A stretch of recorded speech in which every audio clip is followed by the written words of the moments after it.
弟兄姊妹平安，今天是2024年的3月7号。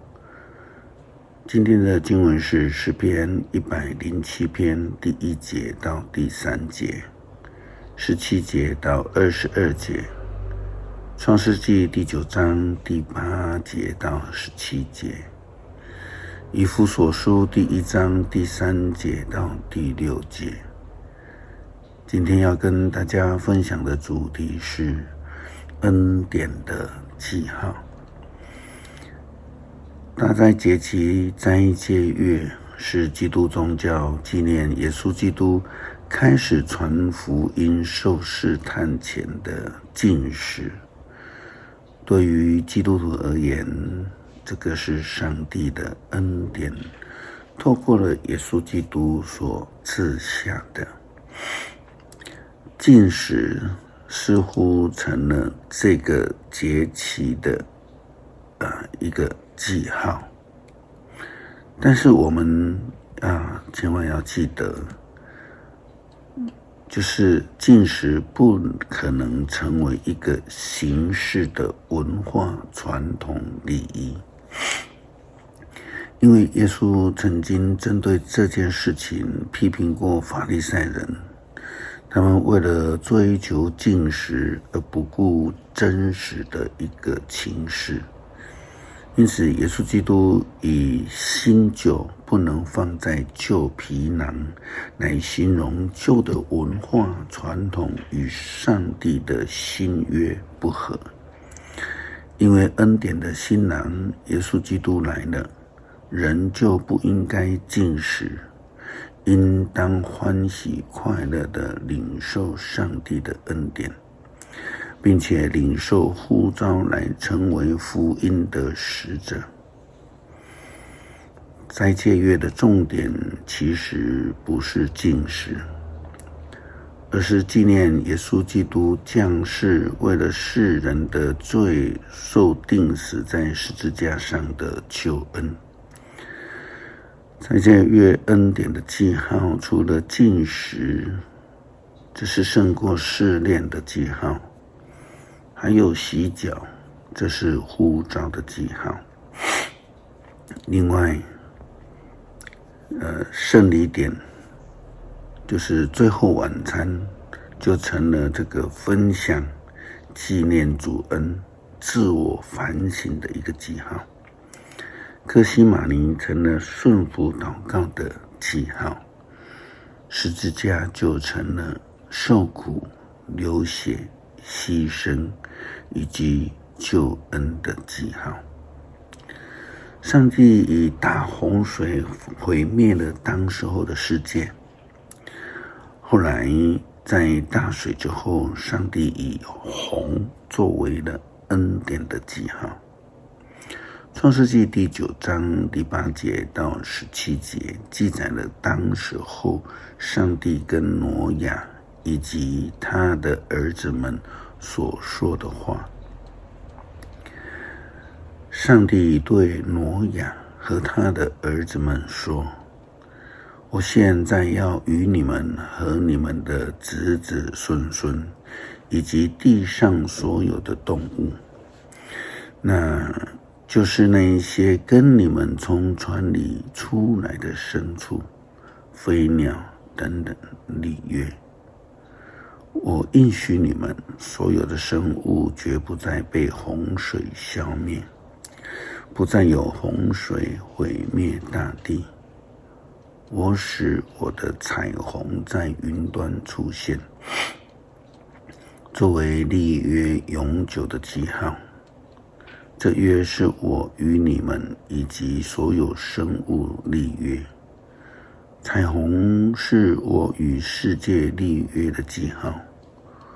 无论是什么，我在天空铺上云彩，彩虹在云端出现，我就记得我与你们以及所有生物订立的约。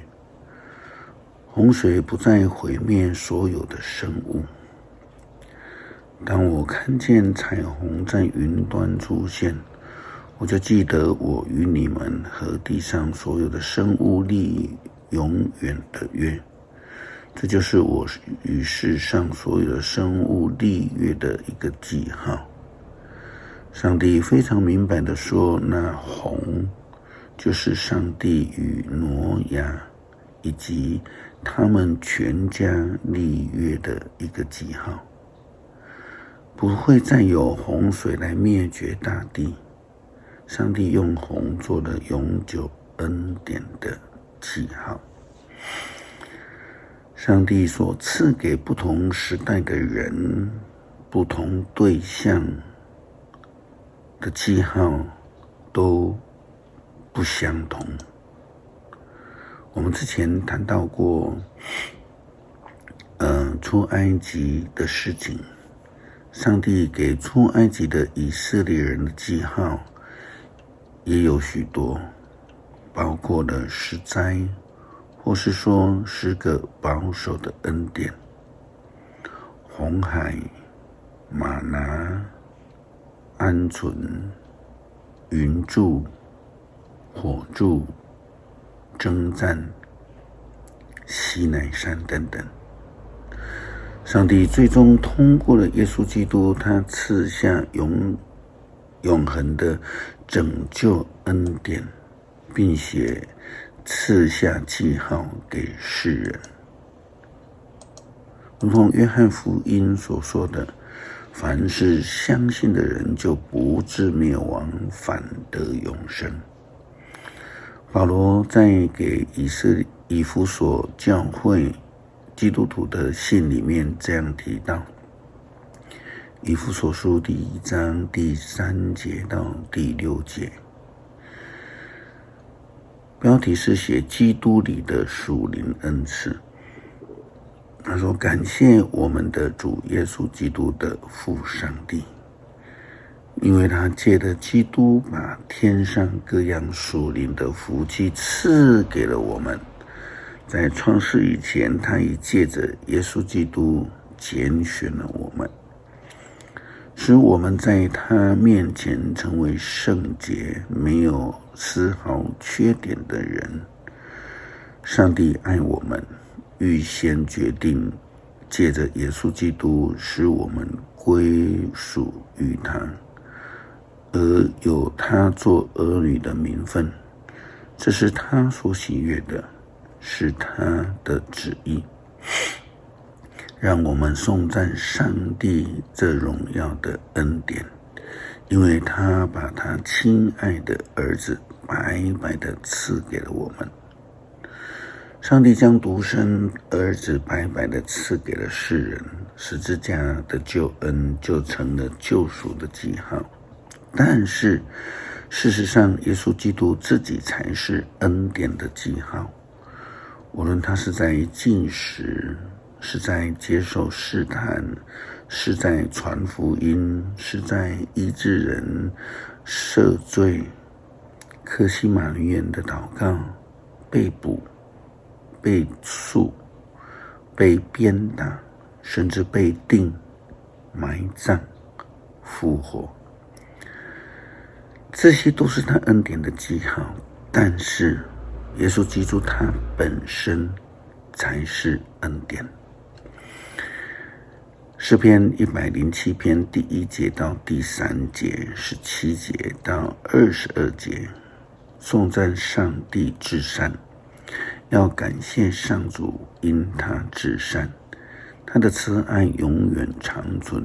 他所救赎的人要重述这颂赞。他救你们脱离仇敌的手，从东西南北，从各国把你们领回来。有些由于自己罪恶得病，由于自己的邪恶行为受苦，他们丧失了食欲，接近死亡的边缘。在急难中，他们求告上主，他救他们脱离祸患。他以自己的话治好他们的疾病，救他们脱离死亡。他们要感谢上主的慈爱，要称颂他所做的奇事。他们该向他献感恩的祭，用欢欣诗歌诉说他的作为。感谢主赐给我们救恩，借着耶稣基督的牺牲，通过恩典的记号，使我们能够领受救恩，记得上帝永恒的恩典。感谢祷告，奉主耶稣基督圣名求，阿们。